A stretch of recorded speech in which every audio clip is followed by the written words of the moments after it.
Sejam todos bem-vindos à palestra online da Legião Espírita. Podemos agora fechar nossos olhos, fazemos uma oração simples, agradecemos a oportunidade de estarmos aqui, rogamos a companhia dos bons espíritos e assim nos preparamos para escutar as palavras que serão ditas. O nosso assunto hoje vai ser as influências espirituais. É um tema bastante discutido no meio espírita, né? As ações que os espíritos têm no nosso mundo corpóreo, né? na matéria. Elas podem ser de vários tipos. A gente pode aqui elencar 3, então. Efeitos físicos, né? Quando os espíritos provocam algum movimento dentro do nosso mundo, batidas, ruídos, né? Movimentações. Elas podem ser psíquicas, que são as relações entre os desencarnados e os encarnados, né? Numa ligação mental. E podem ainda ser dentro dos eventos da natureza, né? A gente sabe que alguns espíritos se envolvem nesse tipo de processo. A gente vai tratar mais aqui da relação psíquica, então, que os seres desencarnados possuem com o nosso mundo.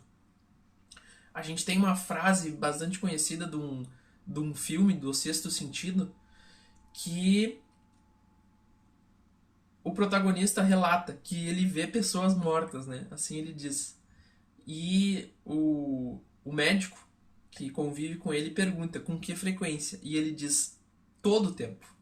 Todo o tempo. Então, todo o tempo ele enxergava pessoas que não estavam vivas, né? Que não estavam encarnadas. Então, essa é a nossa realidade, né? A gente tá no meio de um mundo que a gente não enxerga. São esse mundo espiritual que está numa faixa de vibração que não é a nossa, né? A gente não consegue ver, mas a gente está junto dele, a gente se entrelaça. Algumas pessoas estão mais propensas, então, a sentir essa relação, né? Essa aproximação. E mesmo que a gente não seja uma dessas pessoas que esteja bastante ligada, a gente precisa entender como é que isso funciona.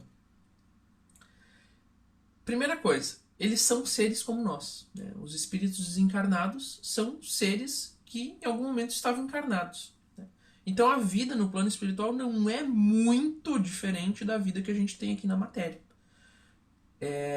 Os espíritos desencarnados, eles ainda experimentam sensações, eles têm necessidades, eles interagem entre si. Na obra de André Luiz está descrito várias características que não foram tão abordadas nas obras iniciais, né, que nos trouxeram muitos esclarecimentos de como essas coisas acontecem do lado de lá. A gente tem cidades, a gente tem relações, os sentimentos, da mesma forma, eles são, né, os mesmos, a gente pode dizer: amor, ódio, altruísmo, egoísmo, humildade, orgulho. Então tudo que tem do lado de cá tem do lado de lá, né? Então as relações, elas são diversas, né? Pessoas que compartilham de alguns gostos similares acabam se unindo, né? Se unem aqui e se unem lá. Então, pessoas que praticam atividades ruins, né, existem tanto aqui quanto lá. E os espíritos nutrem relações, né? Eles se juntam, eles se acompanham. E essa relação, então, como a gente disse, se entrelaça com as nossas próprias relações.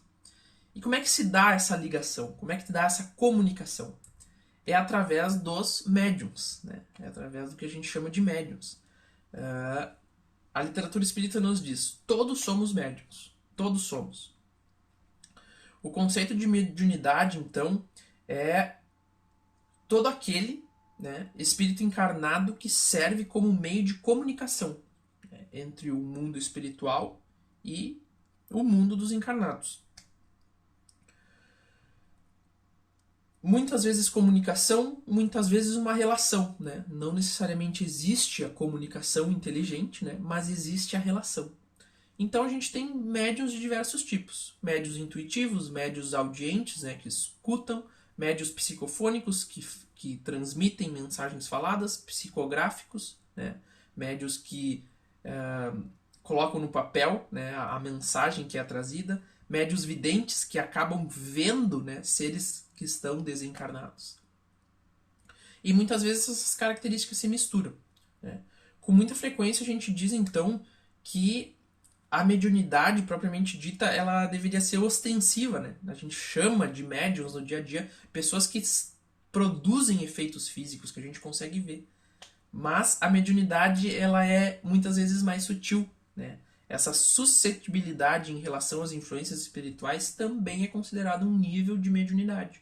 Então por isso que a gente diz que todos somos médiuns, porque todos nós temos essa capacidade, né, de ter essa relação, de a gente conseguir sentir, então, os efeitos provocados por espíritos que estão desencarnados. Tá? Então, essa é um tipo de mediunidade.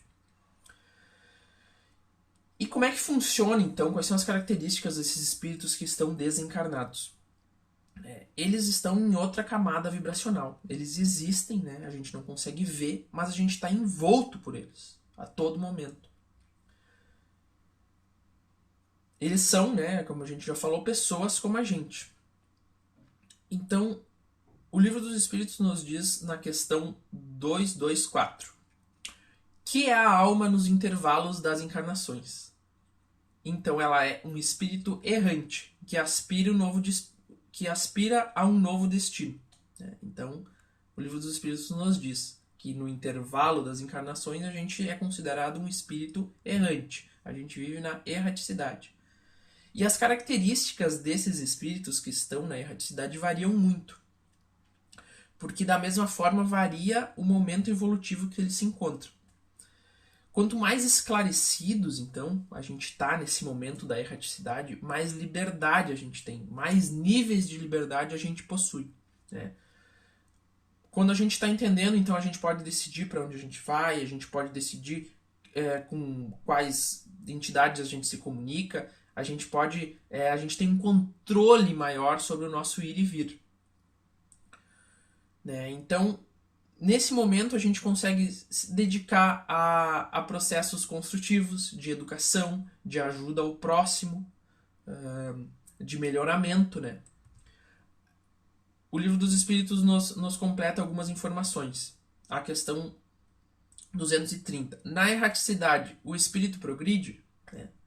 Pode melhorar-se muito, tais sejam a vontade e o desejo que tenha de consegui-lo. Todavia, na existência corporal, é que põe em prática as ideias que adquiriu.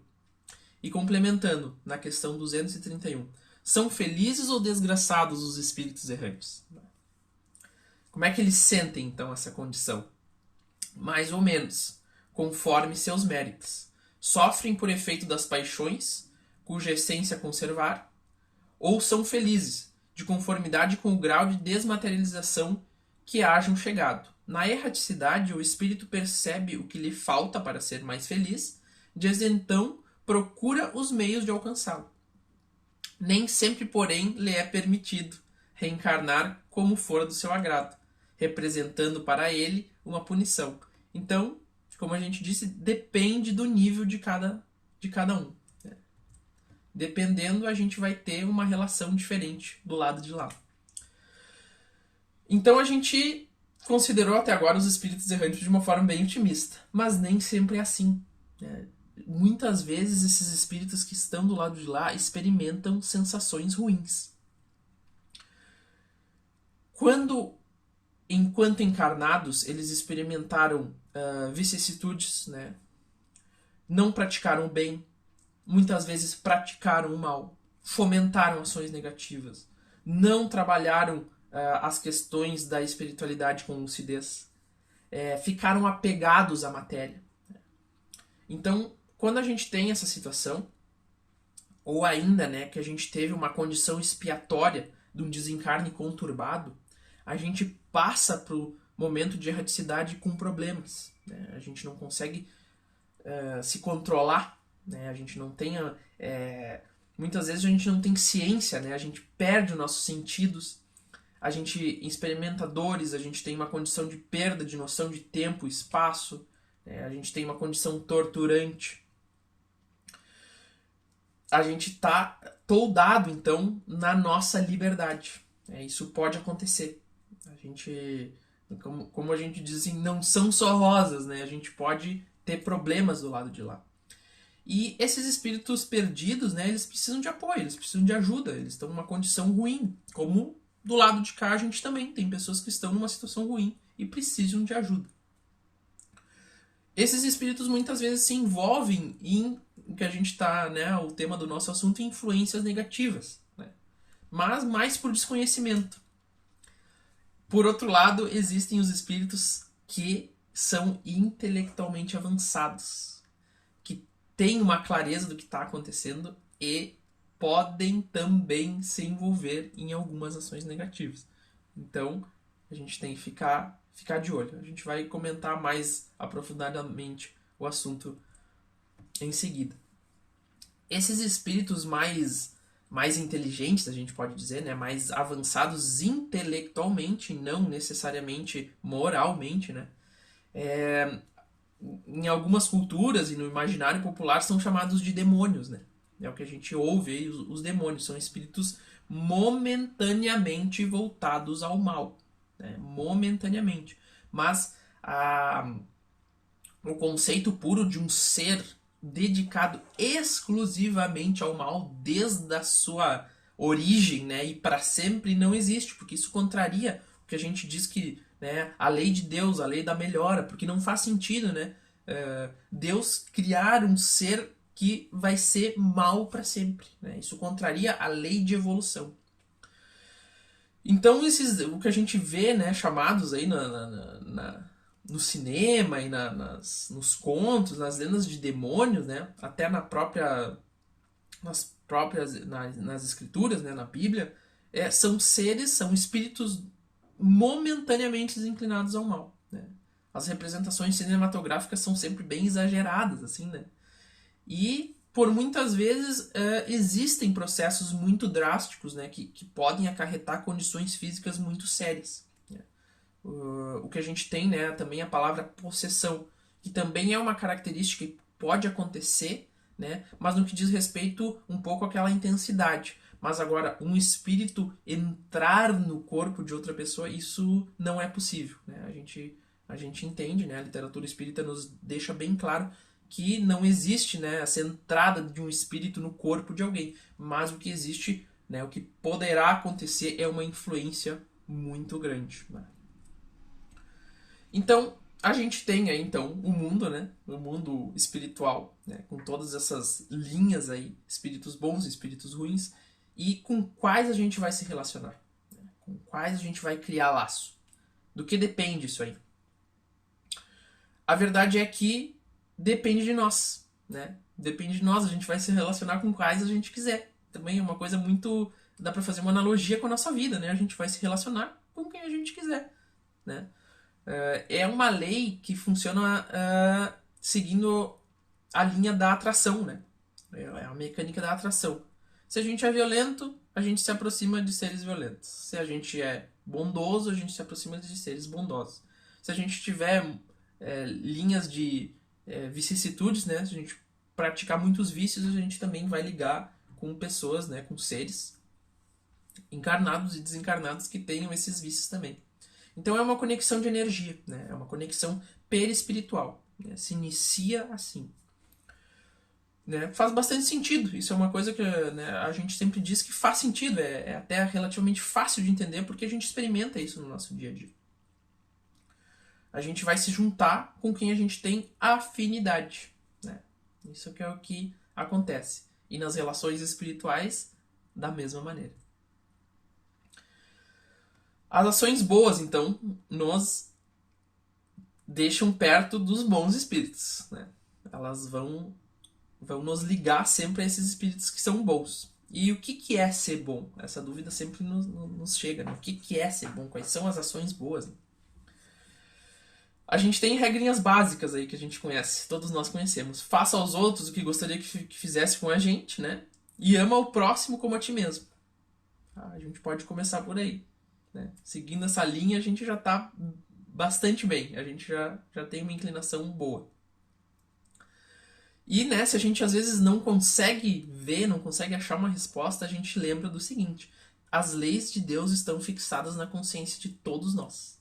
A gente pode até, muitas vezes, né, estarmos um pouco cegos em relação a elas, mas elas estão lá. Elas sempre vão estar lá. Então, se a gente silenciar a mente um pouco, a gente vai conseguir ouvi-las. Tá? Então, as respostas sempre estão acessíveis, basta que a gente busque elas. Quando a gente se conecta com bons espíritos, as influências são boas. Então, a gente tem influências espirituais boas. A gente tem uma sensação de serenidade, abnegação frente às dificuldades da vida, tranquilidade ao enfrentar os problemas, a nossa criatividade aumenta, a nossa compaixão pelos outros seres aumenta. A gente só tem coisa boa. Né? A gente só consegue coisa boa. Não existe nada ruim numa ligação com os bons espíritos. E esses sentimentos são sempre serenos, eles são brandos. Né? Se a gente está experimentando energias que não são constantes, né? muitos altos e baixos, a gente não tá tendo a ligação com espíritos muito bons. Né? A gente precisa ficar atento a isso, porque todas os sentimentos intensos, né, que a gente consegue acessar de forma muito grande, muito intensa, eles são seguidos de precipícios, né? A gente vê aquilo muito intenso, mas em seguida a gente passa por uma situação que não é tão boa, né? Quando aquele sentimento intenso cessa. Então as relações com os bons espíritos são constantes, são equânimes. Né? E isso é o que caracteriza momentos prolongados de bem-estar. E a situação dos espíritos bons, né? Como é que eles estão aí na erraticidade, como a gente já falou, com liberdade. Né? Eles vão conseguir se melhorar, eles vão conseguir programar os reencarnes, eles vão ter um domínio, né, das próprias faculdades. Né? A gente já falou que é um momento muito importante, é um momento de crescimento, inclusive. Né? A gente cresce tanto aqui, né, como lá. Então eles conseguem ter uma liberdade de translados, eles conseguem ir e vir, eles conseguem, né, escolher as ações que eles vão praticar, a gente já comentou isso. Então é esse tipo de espírito que a gente quer por perto, né? Isso está bem claro, né? É o que a gente tem que buscar, é o que a gente, né, tem que ficar sempre atento para tentar manter essa linha, né? Essa questão da programação da reencarne é uma questão muito importante, né? Porque a gente está num caminho, né? Quando a gente consegue decidir esse processo, a gente vai chegar muito mais rápido ao nosso objetivo, né? Então isso é bastante importante. Esses são os espíritos bons, né? E por outro lado, as influências ruins, né? A gente tem os espíritos bons e a gente agora, por antagonismo, tem os espíritos também que são momentaneamente ruins, como a gente já disse. Eles são inclinados, então, a más influências, né? E a gente pode fazer uma analogia, né, nessa relação que a gente tem com espíritos ruins. É como se fosse uma gripe, né? A gente está sempre suscetível, eles estão sempre ali, né? Eles estão sempre nos rodeando. Aí quando o nosso sistema imunológico baixa, a gente fica doente, né? E as influências espirituais negativas são parecidas. Quando a gente baixa nosso padrão de vibração, quando a gente fica muito triste, quando a gente se abate, quando a gente tem problemas, né? Quando a gente enfrenta situações de cólera, a gente baixa a guarda. E aí, lá vem eles. Lá vem os espíritos ruins fazendo se acoplando a nós por essa questão de afinidade. Então a gente faz essa conexão e essa analogia com o nosso sistema imunológico. A partir desse processo, as relações podem evoluir. Né? Elas podem durar pouco tempo, que nem uma gripe. Né? A gente fica doente, né? Mas a gente toma cuidados, toma pequenos cuidados e em seguida a gente está melhor. Mas se a gente não toma cuidado, se a gente fica doente e não se cuida, né? Isso aí pode acarretar problemas, né? Pode ir evoluindo, né? E a gente tem que ficar atento. Óbvio que a gente vai ter problemas. Isso é importante que a gente tenha ciência, né? Ao longo da vida a gente vai ter problemas. A gente vai ter momentos que a gente vai estar mal, né? A gente não consegue viver uma vida perfeita sempre, né? A gente vai ter momentos de baixa, né? A gente precisa entender, né, que esses momentos vão existir e quais são as consequências, né? Pra gente sair daí, né? Sair dessa situação de uma maneira mais tranquila. Importante que quando a gente cai, a gente se levante, né? Essa é a grande orientação. Então, o que a gente diz, né, dessas influências ruins? A gente chama, né, no meio espírita de obsessão. É a influência negativa, né, que a gente tem dos seres do lado, né, não só, mas também, né, do lado de lá. O Evangelho segundo o Espiritismo, né, define a obsessão como uma influência contínua, sem tréguas. Ação persistente que um mau espírito exerce sobre um indivíduo. Assim está escrito no Evangelho segundo o Espiritismo. Um ponto importante é que essa obsessão começa de uma maneira sutil, né? Ela começa leve. Pode ser que ela seja até imperceptível nos estágios iniciais. A gente, né, como a gente já disse, a gente vai ter processos obsessivos ao longo da vida. Isso é um fato. A gente vai vivenciar processos obsessivos. Mesmo que a gente não se dê conta, né? Mesmo que a gente não se dê conta deles. Quais são as características, né, que a gente pode ficar atento? Mudanças de humor acentuadas, propensões a atividades que antes a gente julgava ruins, hoje a gente já não dá tanta bola, acaba relativizando. Inclinação a atos violentos. Isso podendo evoluir, né, até situações extremas de vontade de acabar, né, com a própria existência, né? Situações muito exageradas desses processos obsessivos. E esse processo, ele precisa ser acompanhado, né? Ele tem sempre uma causa, né? E a profilaxia vai ser sempre bem-vinda, né? A gente precisa, quando a gente sabe que a gente caiu, né, a gente precisa buscar ajuda, né? A gente precisa identificar o que está acontecendo e, né, focar então em questões, né, em oportunidades de tentar sair desse processo. E como é que ele acontece? Como é que acontece essa sintonia obsessiva? O Allan Kardec nos diz o seguinte: quando um espírito bom ou mal quer atuar sobre um indivíduo, envolve-o, por assim dizer, no seu perispírito, como se fosse um manto, né? Então existe esse envolvimento. Os fluidos de ambos se interpenetram, e os pensamentos e as vontades dos dois se confundem, e o espírito pode então se servir do corpo do indivíduo, como se fosse o seu, fazendo-o agir à sua vontade. Falar, escrever, desenhar, tais como os médiuns. Então a gente pode definir o processo obsessivo nasce numa sintonia mental, né, estabelecida entre o obsessor e o obsidiado. E as consequências são as seguintes, né? Conjugação desses fluidos espirituais, né, perispirituais, simbiose de pensamentos, né, de emoções e sentimentos, domínio mental, né, do obsessor, domínio mental e essa perda de lucidez do obsidiado, né, induzindo ações danosas. A gente pode relacionar agora os graus de obsessão, né, porque existem diversos graus conforme a sua complexidade, né. Kardec nos diz: apresentam características muito diversas, desde simples influências morais, né, que é o começo, a influência espiritual negativa, o início, né, sem sinais exteriores perceptíveis, até a perturbação completa do organismo e das faculdades mentais. Oblitera todas as faculdades mediúnicas. Então observem, né, como isso pode ser danoso, né.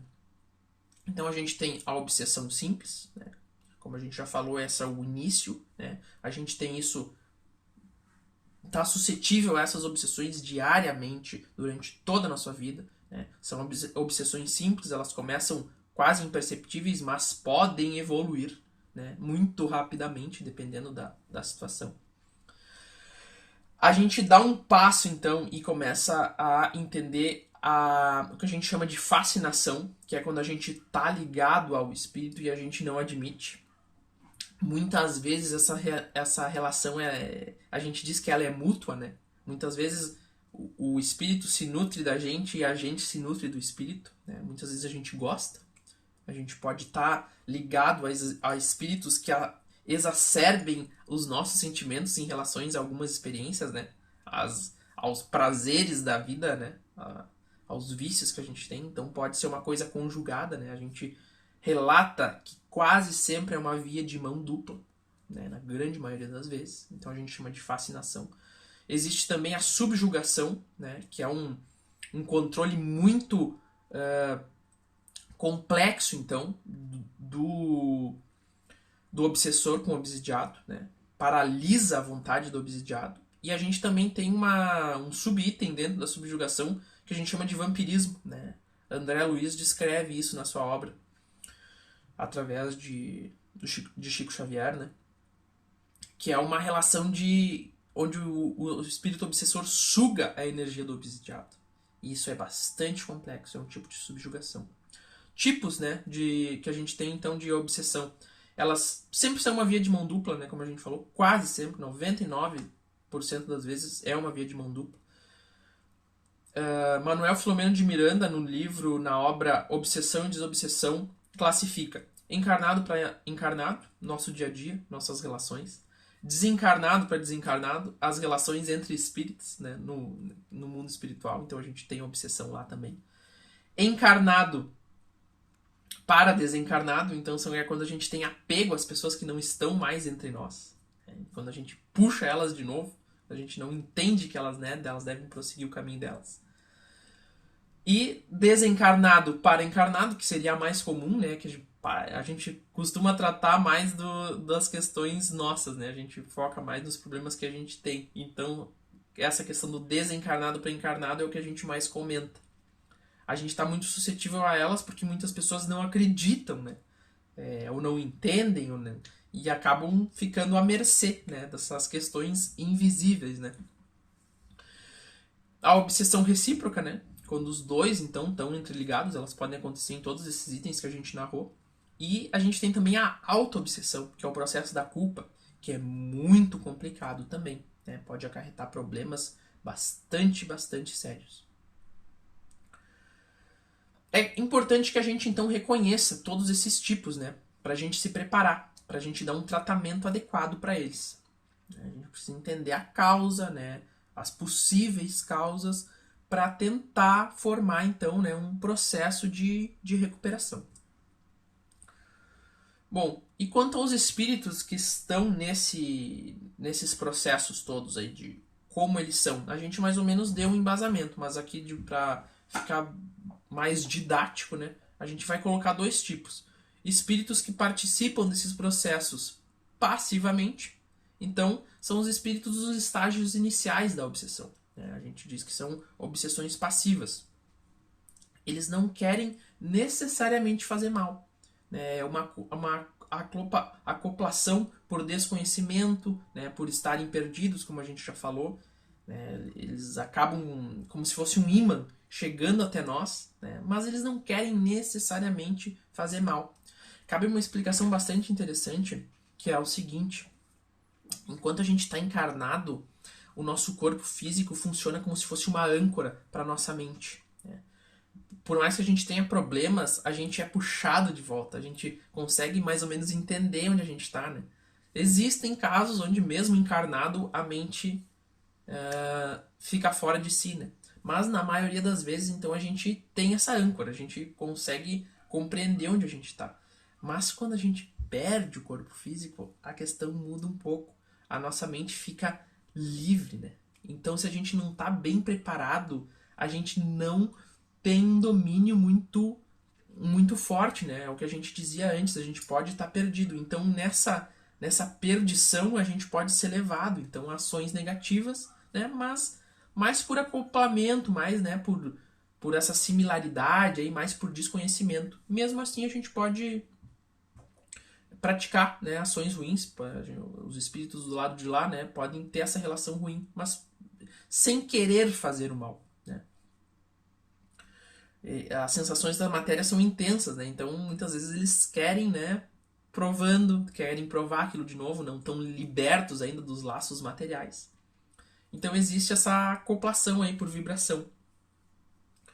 Esses casos teoricamente são os mais simples de serem resolvidos, né? Porque com um processo mais dedicado, um processo mais simples, a gente consegue desfazer, então, essa ligação. Não, ela poderá não ser tão forte, né? Então é o que a gente disse, pessoas violentas se ligam com pessoas violentas, pessoas, né, práticas ruins se ligam com pessoas que praticam coisas ruins. Quem tem vício se liga com quem tem vício e assim sucessivamente. A gente tem agora um segundo, né, tipo, que são os espíritos que praticam obsessões ativas, né? São os espíritos mais perigosos, né? Fazendo uma relação com o que a gente disse lá atrás, né? O que a gente diz de demônios, né? São espíritos momentaneamente voltados ao mal. Então eles têm clareza, eles se controlam, eles sabem o que eles estão fazendo e eles vão praticar um mal de maneira proposital, né? E esses são os graus mais complexos de obsessão, né? São os mais complexos, com sintomas mais exagerados. E os motivos deles são variados, né? A gente tem motivos variados aí, questões mais mal resolvidas de vidas passadas, a intenção pura e simples de complicar, né, a vida de alguém, às vezes espíritos maus realmente, né, num estado de momentâneo de maldade, querem que simplesmente as pessoas passem problemas, às vezes porque eles estão em sofrimento e aí eles querem que as outras pessoas sofram também. Então essa necessidade também é agora muito clara, né, diferente do que a gente dizia antes, uma necessidade clara de vivenciar os prazeres da matéria, então acabam escravizando, né, uma pessoa encarnada para continuar tendo aqueles eflúvios, né, de impressões, né, aquelas questões lascivas, vícios e por aí vai, né? Então esses são os mais complexos, esses espíritos eles praticam obsessões ativas, né? A gente tem casos ainda de algumas religiões onde os espíritos são imbuídos a fazer determinadas tarefas, né? Existe uma troca aí, existe o que a gente chama de trabalhos ou demandas, né? A gente tem isso em algumas religiões e isso existe. Todos esses processos aí de trabalhos estão vinculados a ações espirituais. Mas a gente entende que são a minoria, né? A gente não esses casos mais complexos não são, né, a maioria. Eles devem ser tratados, né, com muito mais detalhe, né? Eles são mais complexos, eles precisam mais atenção.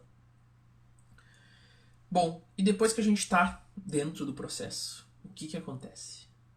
A gente está dentro do processo obsessivo, seja ele qual for. A gente precisa, como a gente disse, procurar uma solução. A gente precisa tentar se desvencilhar. Como que começa o tratamento? Vamos simular aqui um caso mais grosseiro. A gente tem que tentar cortar inicialmente essa ligação fluídica que existe entre os perispíritos, o que a gente falava de manto, né? Existe um manto de energias ruins. A gente precisa tentar cortar, então, inicialmente, para nossa mente sair desse fundo do poço e começar a ver as coisas como elas realmente são. Então, entender, compreender, aceitar a situação é bastante importante. Como a gente falou, nem sempre questões ruins da vida são obsessão, mas elas sempre estão ligadas, né, a coisas ruins, né? Então a gente tratando esse ponto, a variável relativa às influências espirituais, consequentemente a gente vai estar tratando tudo, né? Porque se esse ponto melhora, uma coisa vai puxando a outra, então a gente pode resolver outros tipos de problema, né? O importante é entender que a variável espiritual está sempre presente, né? Em doenças, em problemas, em todas as questões que a gente enfrenta ao longo da vida. Então, quando a gente está com um problema muito sério, a gente precisa de intervenção externa, né? A gente tem, então, que buscar ajuda. A gente busca ajuda, então, com médios experientes, né, que vão tratar essa linha espiritual. Muitas vezes a gente tem que fazer um acompanhamento psicológico também, né, junto, né, com essa questão psíquica, né, porque a questão espiritual está ligada certamente com a questão psíquica, então esses laços, essas linhas mentais, né, precisam ser tratadas tanto no campo espiritual quanto no campo físico. E a gente tem as seguintes recomendações, né? A prece, né? Muito importante, né? Essa ligação, a gente faz uma ligação boa, né? Com espíritos elevados através da prece, começa a se cortar esse processo. O passe, a água magnetizada, né? Que trazem fluidos bons, vão fazendo uma limpeza do campo áurico, do campo mental, começam a cortar as ligações. Leituras edificantes também, a gente vai vibrando em outra linha, a gente vai mudando, né? Os posicionamentos nos ajuda. E radiações mentais de outras pessoas, né? Energias boas chegam até nós, então a gente vai também se limpando. Meditações. A meditação é uma espécie de trabalho da mente, né? Um exercício da mente, né? Então, quando a gente começa a trabalhar momentos de meditação, a gente também vai cortando ligações psíquicas ruins, né? A gente vai fazendo aquela ligação com as verdades de Deus que estão na nossa consciência. Então, meditações são tarefas importantes que nos ajudam, né? Uma meditação espírita, seguindo as práticas espíritas. E sessões de desobsessão, que são, né, a parte desobsessiva que a gente, né, realmente existe o processo ali de interseção com as entidades, né, onde a mediunidade atua de forma mais ostensiva. Então todas essas linhas aí devem ser seguidas. Mas qual que é a grande sacada? A grande sacada é o que a gente vai comentar agora. E nos dirigindo agora para o fim da palestra. A verdadeira cura vai depender do esforço individual. Vai depender do esforço de cada um. É o que a gente chama de reforma íntima. E é o que nos leva ao processo definitivo da desobsessão, que é a autodesobsessão. Né? Esse processo é nosso, ele depende de nós. Né? As amarras acontecem, mas a gente precisa trabalhar. A gente vai buscar ajuda, a gente vai buscar alguém que nos auxilie, mas o trabalho é nosso. É importante que isso fique bem claro. Kardec complementa. Daí a necessidade do obsidiado trabalhar pela sua própria melhoria. O que basta, na maioria das vezes, para livrar o obsessor, sem recorrer a terceiros. O auxílio destes se torna indispensável quando a obsessão degenera em subjugação ou possessão, porque então o paciente muitas vezes perde a vontade e o livre-arbítrio. Certo? Então a gente tem os casos do fundo do poço, a gente tem que buscar ajuda. Mas esse processo pode levar anos, né? Pode ir além da nossa vida encarnada, de uma vida encarnada. Pode se perpetuar na erraticidade. E ele só vai ser resolvido, encaminhado, amenizado mediante um trabalho individual. Certo? Pode levar anos, pode levar centenas de anos, inclusive. Né? Só que isso de maneira nenhuma pode nos prostrar.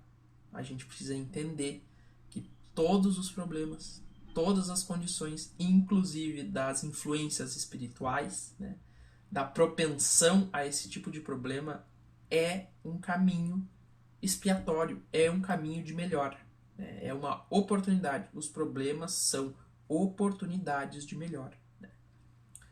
Então, fica a dica, né? A graça da recuperação vai ser alcançada. Né?